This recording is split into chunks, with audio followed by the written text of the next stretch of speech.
Welcome to Comfortable Conversations. I'm your host, Jas Kirk, where we dive into the greatest gift life can offer us, discomfort. These honest yet comfortable conversations we will have are essential as your life is your canvas. In each episode, I will share practical wisdom and personal stories that guide you through life's big questions, encouraging growth, self-discovery, and deeper connections in your everyday life.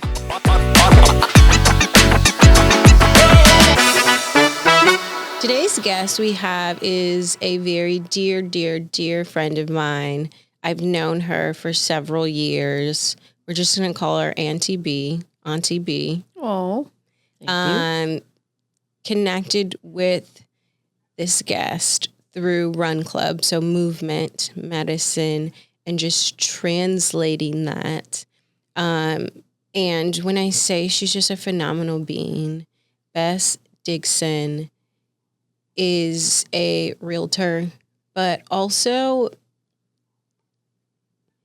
a caring, kind being. I think when I think of you, like there's such a selflessness that comes to mind that you're always willing to give. And sometimes I wonder, like, how full of a cup do you start with? Because you're abundantly giving and being able to show up is like the amount is just like crazy. So Bess, thank you for joining us today on Comfortable Conversations. Thank you for the ask. I feel very humbled. Yes. Well, it's an honor. How was your morning today? Solid. Today, my Garmin coach, because I do run. Yeah. How we met. Today was interval workout. So that was intense. Probably my least favorite day, but it's a new year, a new mindset. And so when I saw that come up on today's plan, I was like, okay, new mindset. I love intervals. I love them. And the craziest thing is it went by faster than usual. And when it was the last one, and when it gave me the beep that said this was the last one, my mindset was, all right, let's kill it. Let's kill it. Yeah, exactly. Like, there was this joy of like, this is the last one. Yay. But it was also like, this is the last one. All right. Yeah. And I was like, wow, this whole mindset power is truly a superpower we all have. And I need to employ it more often on the regular. I feel you on that. I did go for my run this morning as well around the city, and I just had this like beaming sense of joy. Like you've had those moments where you're running and you're smiling, and some people who don't love the sport of running or the discipline of it are like, oh, it's so brutal. But when you do that mindset shift, it becomes this moment of like, this is bliss. This is joy. Man, I get to move this body of mine. So that was my morning. I was like, man, I get to move this body. It's beautiful out. The temperature wasn't too cold. Being a runner, like you appreciate those 25 to 30 degree days. I do because I am really sweating as I'm out there moving. So yeah, that was my morning. How fantastic. What a gift. A beautiful gift. So Bess, I want to dive right in with what discomfort led you to this version of yourself. When I talk about a realtor and a person who can abundantly pour into others, especially in times of a scary process, like home buying is scary, but just that person who became that realtor, what discomfort led you to her? A little bit of everything. When people ask me to give a 30-second elevator speech of how I came to be today, which I think is what you're asking me, is what I'm hearing. I like to say I'm a survivor, a doer, and a thriver. Like that's survivor of sudden death in the form of my spouse moving on in the middle of the night, survivor for, as you know, triple negative breast cancer a bit ago, survivor of just financial mismanagement, which was the gift that my husband's death gave me, and figuring that all out. Not super fun to go through at the time, but as with all things that are the caves that we have to walk through when you get through them. Yeah. On the other side, I now feel superpower is probably an overstatement. I know, but that's how you act. But that's how we feel around you. but I feel a bit fearless and solution focused, and definitely I wake up each day. You were talking about joy. Absolutely. I wake up each day just thankful to just wake up each day. Yeah. Especially wake up each day on my own terms. Yeah. Because I think that's really powerful because you broke that down into 3 parts: survivor, doer. But surviving, I feel like people don't realize the discomfort. And then you got on the other side of that now there's this joy of fearlessness. And that is a superpower, because I don't think a lot of people experience that. Like, it's going to be okay. It's going to be really okay. the most dire of moments do have an end. Yeah. We rarely do we get to dictate when that win is. Yeah. We can only control how we react to for it. each moment. Yeah. I mean, there were times, especially the days following my husband's sudden death, that I started off my day, going to get my running shoes to be able to run it out like we do. We run out these life situations. But getting out of bed first, I would almost stumble out of bed and hit the floor on my knees and just say, okay, hey, universe out there, if I still count for something, I could really use your help for the next 10 minutes. Oh, wow. And I knew that as I was healing or figuring things out and getting into the groove, new groove. Yeah. It's part of surviving, I think, is figuring out a new groove. Because we do get comfortable with our comfortness. And I think that's part of the challenge of surviving or getting through something is being okay with a new groove. How do you take us through? I feel like there were a lot of pieces here. Even just getting out of bed and starting to surrender. Like, that's what I heard. Like, every day to get on your knees and really surrender, even for the next 10 minutes, just help. Like, I don't have this. I don't have this. So someone's going to have to have it because I don't have it. Because I ain't got it. But and then, and eventually I realized one day I remember thinking like, oh, wow, I just got out of bed and said, can you just, look out for me for the next day or so? I was like, wow, I've grown. Yeah. Because now I'm not at 10-minute intervals of trying to control mindset, and I'm up to a whole day. Look at me. And I'm getting through the whole day. But I think that's just so beautiful. And so you dealt with your husband passing, and you talked about how that created a huge, I personally know the story all, but can you tell the people the huge financial burden that you were placed with? Because I would love for you to tell that piece, only because the depth of it really will speak to others who they feel that they're experiencing it, and they say, oh, but hers wasn't like mine. And yours was like, I'm still sometimes like, Bess. Well, mine is mine and yours is yours. Yeah. And when they say mine was not like theirs, absolutely mine was not like yours. Yeah. Because we're all individual, amazing people, right? So it's not good. But to the financial side of it, yes. The week that he passed, found out he did own his own business, found out all his accounts were in the red. And then come to find out our personal accounts were pretty much in the red. Yeah. discovered that our home was in foreclosure, far more further along in that path than he had. It was one of those like mentioned it things. No, it was actual real reality wolf. Yeah. Breathing down our neck, banging down the door. Yeah. He had written a check back in the day when you could write a check for my son's semester of college. Yeah. Tuition. Got a call from the university that had bounced. And this is all within days after his passing. He passed.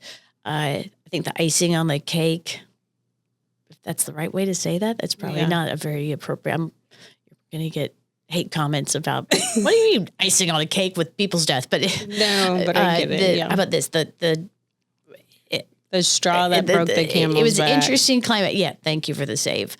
Was where was I going to go with that? The foreclosure. I wanted to have him. He'd always said he wanted to be cremated. I want to be cremated, and for lots of reasons. But when the place that had him said, "Hey, we just need a deposit to move forward on that process," and they shared how much it was going to be, it was like a mic drop. I'm like, oh, all right. Because the challenging part when someone dies is all the deluge of decisions you have to make. Yeah. While people are patting you on the back and saying, we're sorry. Yeah. Let us know what we can do for you. And it's like, all right, that requires another decision. For me to tell you how you can help me, that's another decision. And I'm up to here on the decision making. Yeah. And going back to my real estate, maybe that's to this day, as I'm walking alongside my tribe in the transaction, whether it be a buy or a sell or invest, I work diligently to serve up decision making in a methodical, on purpose pace. I do not want to ever cause that feeling of overwhelm. Yeah. Because because I do this all the time, real estate.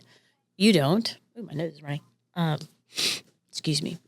And so I'm afforded the luxury of knowing what's coming ahead. Yeah. And so I want to. You helped guide your clients with that, but it was through discomfort in your own experience that you learned that. Like, if not another decision, I would this grief is already enough. I'm already getting out of bed every day. Mm-hmm. Like, just asking for the universe, God, to guide me within the next 10 minutes, that here's this other dump on top of financial burdens, having 3 kids, and figuring out how to go on when also all of this information was a dump on you.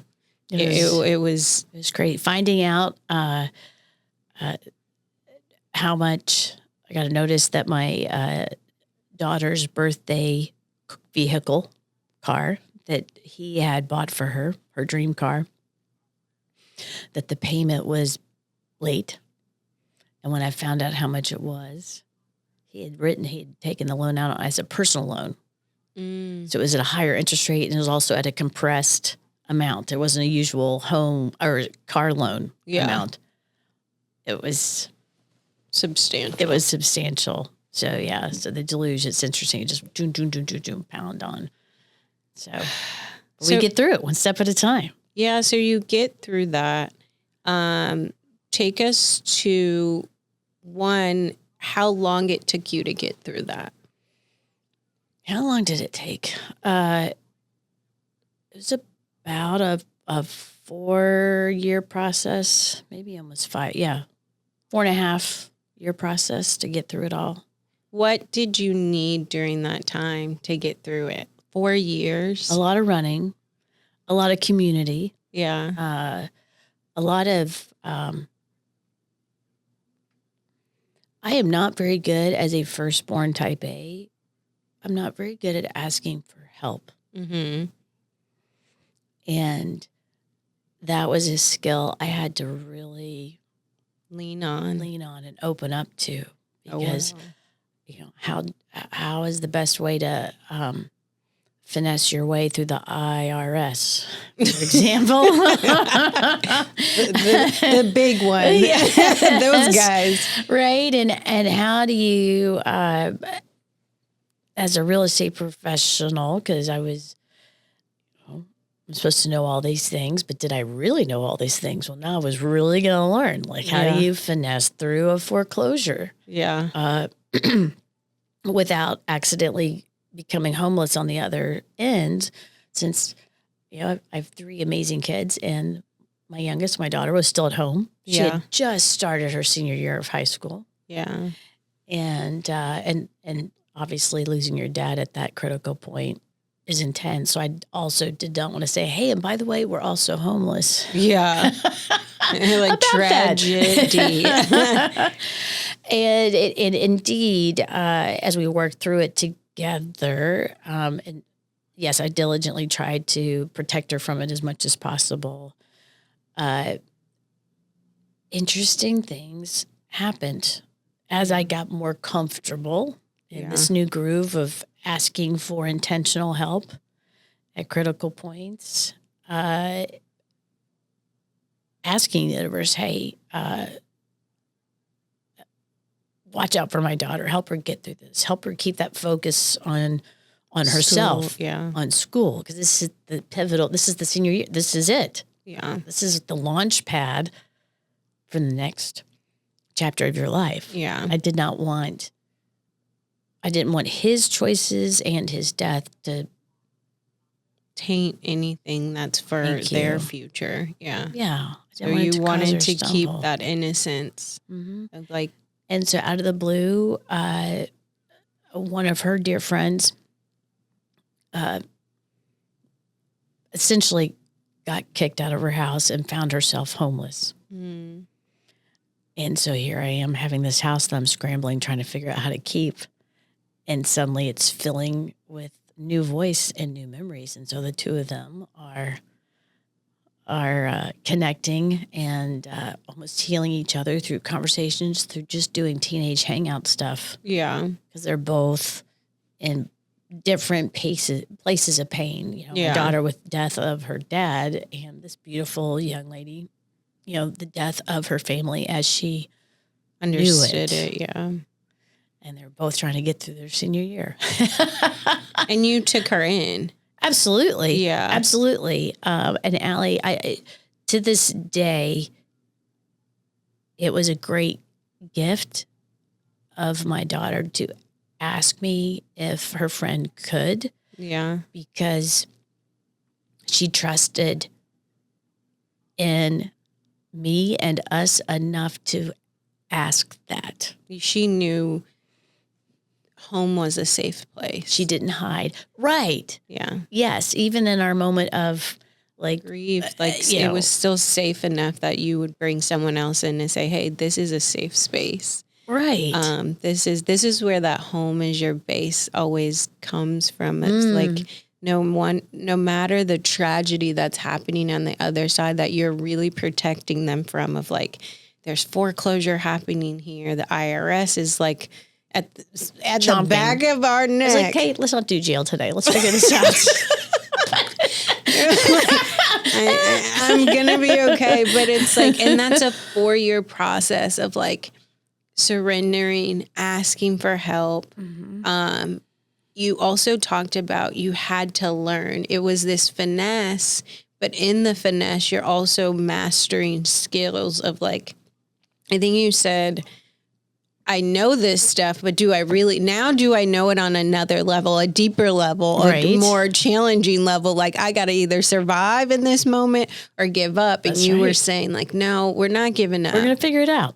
I will survive through this. So 4 years of that, and you get to the other side. Yes. Finally. Excited. So excited. It was great. I was like, okay, now we're going to run. Yeah. And then that's it was a couple months later when I got the call from the doctor that said, hey, so you've got triple negative breast cancer. And I started laughing. Okay. Why laugh? Why did you laugh? Why did I laugh? Because of what I just said. I was the relief of making that final payment to the IRS and getting it, like, being done with that Yeah. interesting Season 4 years. Yeah. chapter. You make of it to life. the top of the hill. You're like, yes. All right, let's go. And life says, okay, by the way, here. New gut punch. And so he was like, well, I've never had someone react that way before. And I said, well, I just, you don't even want to go into it. Just, of course, the universe is like, and by the way, Hey, here you go. Gift wrap for you. Are you sure it's for me? It's for you. And don't worry. That's right. Yeah. So there you go. So here I am, a self-employed single person with no no insurance. But Bess, well, it was right there, that transition where we were going from private insurance to the universal health care. Yeah. All these things. And I was a self-employed person just coming out of a crippling financial situation. And when that new universal healthcare kicked in, like, my insurance went from healthy person, insurance level of whatever, $225 a month. Yeah. To like $675. Eesh. And I was like, this is not how they said universal healthcare was going to work. And so then they said, if you don't have it, then you get that penalty at that time of whatever it was, $2,000 a year. And I was like, well, bag it. I mean, I've had health insurance because I budgeted that as part of my financial get out of this process. Yeah. And I never used it. Yeah. And so I was like, okay, well, so that was another part of the humor is I had just canceled it. Yeah. I won't need this. I won't need, I'm not going to What's going to happen? I'm super healthy. I am a salmon addict. I mean, I love green. I love, I will say I do enjoy my sugar. I am a sweet addict. Come to find out, I did not realize that sugar is like cancer's favorite food. So I was like, oh, whoops. Okay. Yeah. Didn't know that. Well, now you live and you learn. So it was funny. But you keep bringing up when obstacles come, and maybe it's because you made it to the other side by then, but even as the obstacles were coming, you were surrendering in a way. Laughter just is like surrender again, because it's like in another one, and you get through that. So I do wonder how you're able to call them these gifts. How did that shift happen? Because when you talk about it, you always say these gifts that happened. Mm-hmm. And so take us through to receiving tragic gifts. Tragic gifts. But they're beautiful lessons that kept you continuing on your road to then become this realtor who really is someone who pours just a wealth of knowledge into people. Thank you. I believe down to my core, each of us is placed here intentionally to fulfill something in service to the rest of the world. And I think the best life lived is to wake up every day saying, how can I serve my neighbor? Yeah. And apparently, sometimes the best way to serve your neighbor is to receive the harsh life lesson that the universe is sending and say, okay. I'll take that. I guess we'll figure it out. Yeah. And so now, all these years later, yes, each real estate transaction is unique. It each has the only sure thing in a real estate transaction is there's going to be some surprises and speed bumps. Yeah. And I feel blessed and empowered to be able to share with my tribe and look them straight in the eye and say, we'll figure this out. Yeah. So what is that process though? Like, how did you come up? You call people you work with your tribe, but what is that process and how did you create that process? Great question. Experience and a lot of listening and asking questions and working diligently to be empathetic and hear what's not said. How can I take away that pain point? Yeah.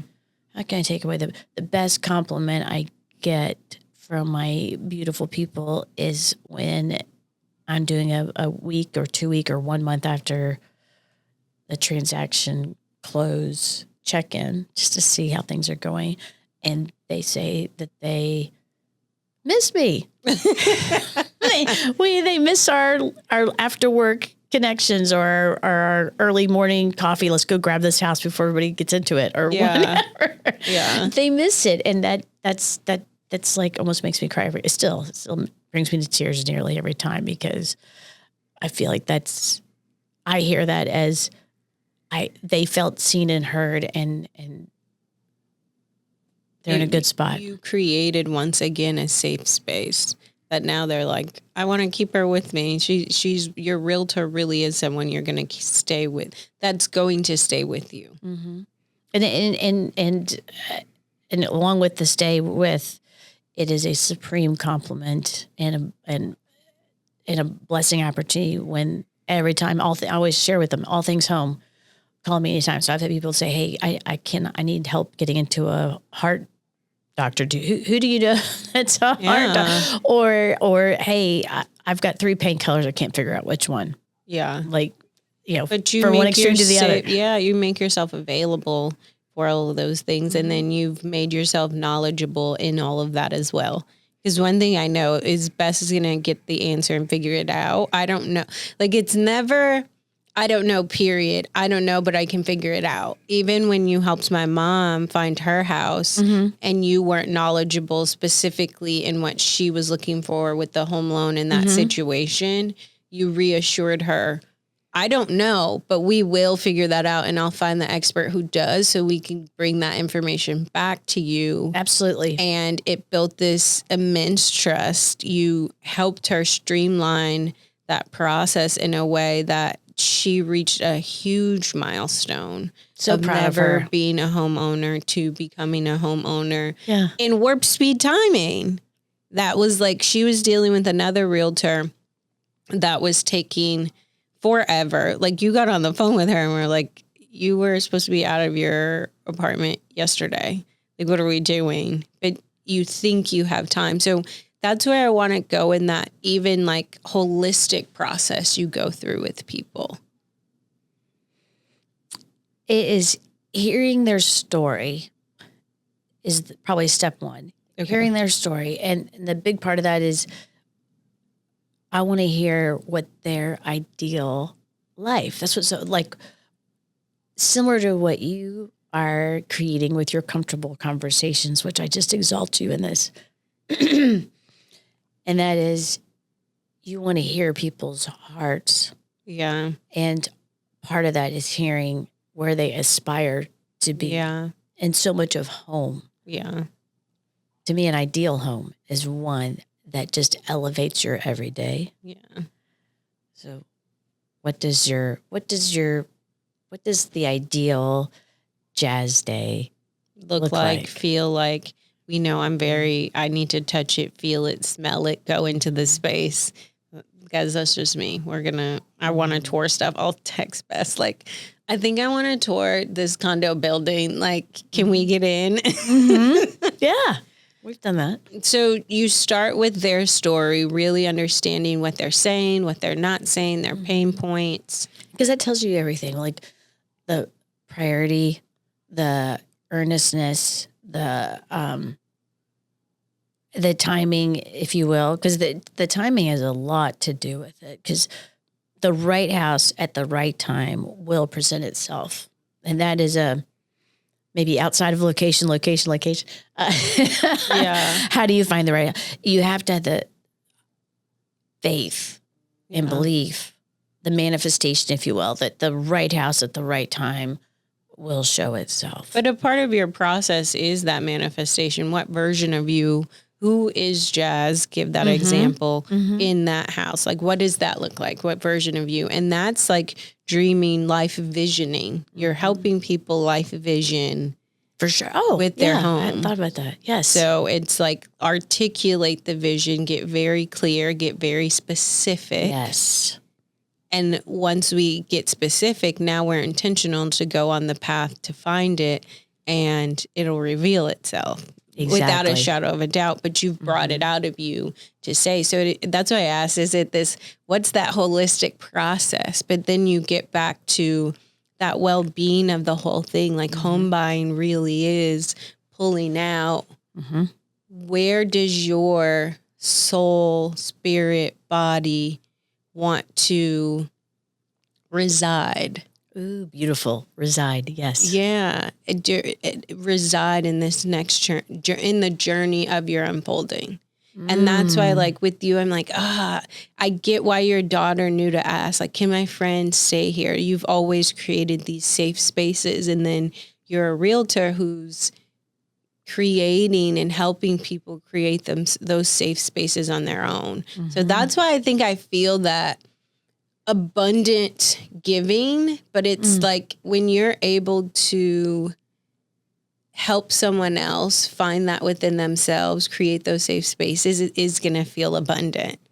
Ooh, I just had that like aha moment. Like that's what it is. That's what she's doing, guys. Well, she's serving. It helps. It helps to know these things because buying, selling, investing, there's a big emotional component in that. Take us through that. Why do you feel that it is? Why is it? Or why do you feel that it is? Because you said it, because it's a dream, right? Yeah. I mean, your mom, she'd been dreaming that for a long time. My mom cried. Like my mom. So let me share this story with y'all. My mom, I'll actually share it. I grew up, we grew up on Section 8, living in Chicago, but in the suburbs.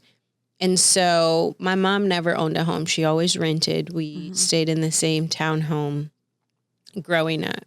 And then my mom moved away from Chicago and got off government assistance. And during this process, all of her kids are older. She had this reliance on this program that at one point I said to my mom, well, Mom, the program worked. It worked because you now have a generation of children who are not on Section 8. They're not on low income housing or anything like that. So y'all it are worked. all amazing. Yes. So then your mindset has to shift. And my mom for years had this goal of owning her own home. And obstacles, and that's that emotional experience you're talking about, would come, and she wouldn't, each time the goal would go another year and go another year until finally I think all of us slowly, if it's aunties, if it's my uncles, if it's my brother, me, we're like, it's time. You said you wanted the house. You said you wanted the house. And so she wanted to do it the way she was told by everyone else. You have these first-time homebuyer programs, but also you have to remember my mom is conditioned that this government assistance. So these first-time homebuyer programs, if you're used to this mindset of the government will help, blah, blah, blah, is the program that she just fixated herself on of like, this is the way I'm going to do it. This is the way I have to do it because these are the stories that have been told and this is how I'm going to do it. And so she was dealing with realtors that were just really unkind.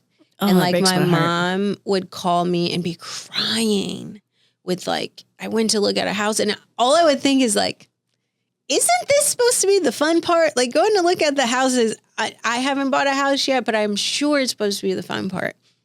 And so she was crying to me. And then I remember telling the person I was dating at the time, and they were like, Jas, this is a cry for help. Like you need to help her.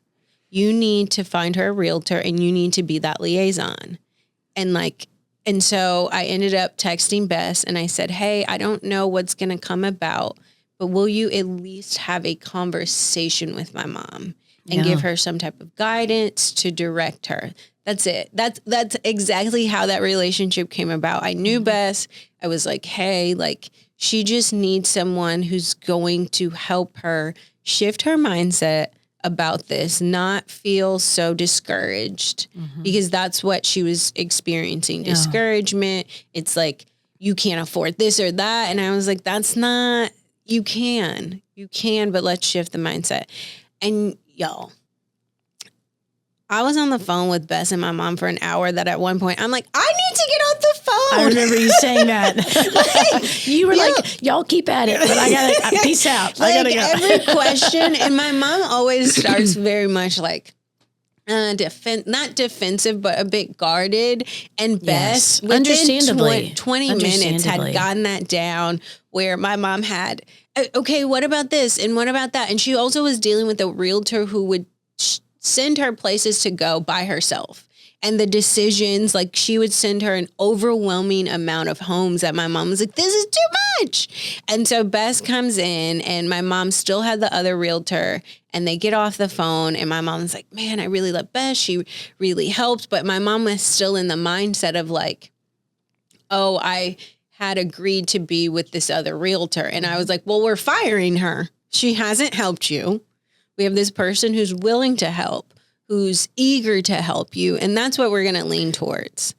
And you guys found her home in like a month. It was pretty quick. It was really quick. Pretty quick. You got her, like she had extended her lease for a little bit. She loves her home. She loves her area. It's a beautiful home. Hosts and everything. So it's like having the right people. And I share that story because you just never know the background that people come from and the obstacles they're really battling. Because that mindset shift, like I said, of I don't come from this space of living. Granted, we lived in an amazing neighborhood, but my family was on Section 8, and I didn't even realize that mindset shift that my mom had to grow through in order to reach her dream. And then when the dream becomes tangible, touchable, feel it, smell it, walk in it, it's this such bliss. So there is this emotional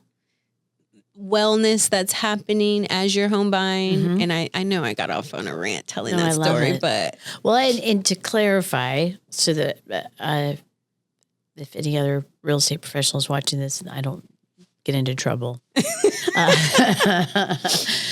At the time, you didn't ask me to actually be your realtor, and I clarify with you. Yeah, if she's got a realtor, I need to. I'm respecting that. I'm just here to be a resource and but also, she was really focused, as you said. Her mindset was set on a government program. And government programs, as they all do, have boxes that you have to stay in. Yeah. Right. And so those agents were having to work within those boxes. Yeah. And yes, they had not taken the time to really hear all of your mom's story. If they had, they might very well have said, hey, what do you say about getting out of this box? Which is why our solution was so quick and fun. Yeah. Was that I was like, hey, let's bounce. Because this box, Amazing You does not fit in this box. Yeah, anymore. And this is why you keep hitting sides, because you're trying to break out of this box, and you should. You've worked your tail off. You've been disciplined. Let's leverage the strength that is Mighty You and break out of this box, and let's go find your house. Do you feel like a lot of people have those boxes of not just the government assistance, but that you see the blockage and the box, they're boxing that, I hate to use the word double like that, but they're putting themselves in when you can clearly see, like, let's get out of the box. What do you say? Let's break out. Yes. Great question. I had a couple recently, and it took one of the partners and I like stepping back to really, and to ask deep dive questions. We were on the path to find the house we thought we'd found the house. And part of this couple, one of the partners, just had a meltdown about it. After asking some uncomfortable questions in an uncomfortable conversation, he had only lived in one house his entire life. His family had moved in one house and stayed there. What a rarity. Yeah. Stayed there for 30, 40 years. Okay. And so his mindset on their together house was also a forever house. And she was like, I just don't want to be in an apartment. Yeah, this is the time being house. Yeah. Starter house. Going back to, and it actually relates to how do you want to live your best life? Mm-hmm. And maybe the end of that sentence, the period is the word today. Yeah. That's the house we want to find. Yeah. For today.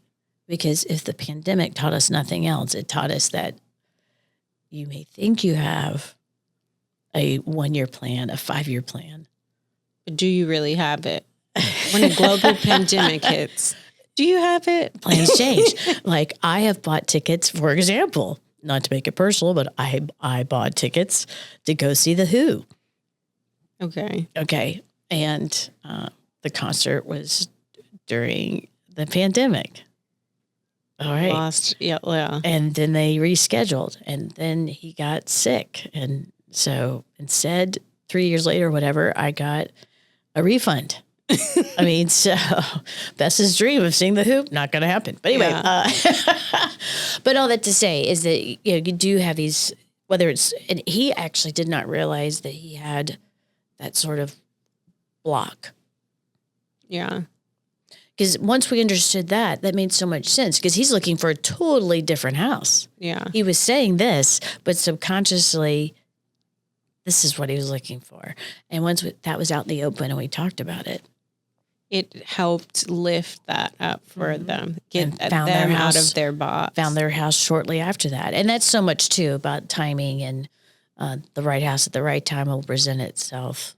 You know, your mom and within the month, similar with this couple within the month. If you find yourself beating yourself on the wall, trying to find that house and you've seen 15, 20, 30 houses, if I may suggest, take a deep breath and step back. Yeah. And It's time to take a step back. That's a lot to take in. So my next question for you is like, what about people who don't necessarily look at where they are as their current home? Like you can have a house, but you can still have a home. Like my apartment is my home. it is. So how do you help, or do you help people connect with like home within, home wherever you are today? Yes, I would like to think I do in that I love everyone right where they are. Mm-hmm. And if I feel a pain point or an unsettling, I want to hear more You go deeper about that. Yeah. Right? Because so much about home is being comfortable where you are currently. where you are currently. Why is that? We all have this idea, I think, of home as being a safe place and a sanctuary of sorts, right? And so sometimes when we get pulled in many different directions and don't take a minute to just connect, have that comfortable conversation and discuss in our head, and connect can be with a person or connect can be with a pen and paper and journaling. Yeah. Where you're at, there's that. I guess that's home, right? I don't know. I mean, way back. I mean, we're so blessed right now. Excuse me, with so many choices that can be home. Yeah. We are the most comfortable mankind has ever been Yeah. in all of millennia. Yeah. Right? I mean, think about it. I mean, Robin Hood, what was home? Home was, a tent under a tree. Or a satchel over your shoulder, or a pack on your horse. That was home. So I think, and that I like that you share that, because how do you individualize someone's dream? Because how do you help someone look at the dream, not the Instagram, social media, more dream, but like the internal, what's within you that is your next thing today? Like, I think that's what I'm really like interested to see, like pulling that dream out of people. Just chat, have that conversation here. When I'm meeting people for the first time via most often referrals, I'm blessed to have my tribe that trusts me and refers me their friends and family or neighbor or coworker that's belly aching at the water cooler about what a nightmare they're having selling their house, or what a nightmare they're having buying their house. And they'll say, well, have you talked to Bess? And so it starts with just a conversation of hearing what they want to say. For my buyers, that conversation, usually they're very excited. They've been saving money for a long time and they're ready to just jump in. Yeah. And so they usually, the first 5 minutes or so after the preamble of hello and all this, what kind of coffee do you want? So let me tell you, Bess, we want a 3-bedroom, 2-bath, and they just go out and they share the Pinterest and they share the Instagram and all those things. And then when they take a deep breath, I usually look them straight in the eye and just say, fantastic, great starter. Warn you right now, you're interviewing me as much as I'm interviewing you to see if we're going to be a good connection. Okay. Because that's important. Because there's in Dallas, Texas right now, there's over nearly 60,000 real estate agents. Oh, wow. You want to find the right one. Not all of them are professionals. Not all of them are full-time. Yeah. They all have different personalities. Because a real estate transaction is like a short-term marriage. Yeah. Because you do have these conversations, communication all the time, right? Yeah. Text at midnight. Oh my gosh. Right. And so I should just share with them. It's like, so here's a bit of an outlier next question for you. And that is, I want to hear about your 3 deal breakers. And that usually throws them because you don't see deal breakers put on Pinterest or Instagram. Yeah. Like, these are the top things that there's no way in heck I'd want to buy a house. Okay. Yeah. or whatever. And what do I mean? I mean, I had someone say, if a house smells bad, I'm out. Yeah. I mean, is that fixable? Absolutely. But that's respect that. Thing, that's their deal. Don't want to be near high power tension lines. Don't want to be near a fire station. Don't want to be near an elementary school. Don't want to be near a park. Yeah. It's just those things begin to tell you a story. Mm-hmm. And from there, it's actually the uncomfortable conversations you're having with them. Mm-hmm. Tell me more about understand. That. Yeah. So why not a fire station? Why not an elementary? Why not the school? So before we leave, how can you help people understand home is their base exactly where they are right now? How do they tap into the dream today? I have found, based on my life experiences, the best way to know to be comfortable moving forward is to take a moment and be centered and comfortable where you're at.